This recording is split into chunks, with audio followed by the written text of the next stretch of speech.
ayun, syempre masaya kasi before sa phone ko lang sila pinapanood. So, iba pa rin talaga yung pakiramdam and yung experience na mapanood sila ng malapitan.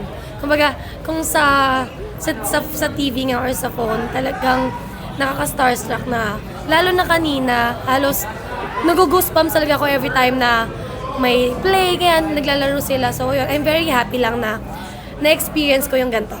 First time ko siya mapanood kanina ng malapitan and iba talaga yung pakiramdam ko. Kasi siya talaga nilolook up ko sa isa sa mga volleyball players international. Kasi syempre, hindi siya ganun katangkaran pero grabe, nakikipagsabayan siya. Kumbaga, ayun, maganda.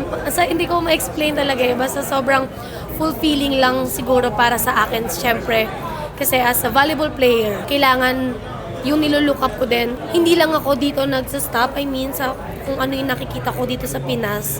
So, ayun, I'm very happy talaga na dito, ginanap yung VNL na nabigyan tayo ng pagkakataon na mag-host. Ayan.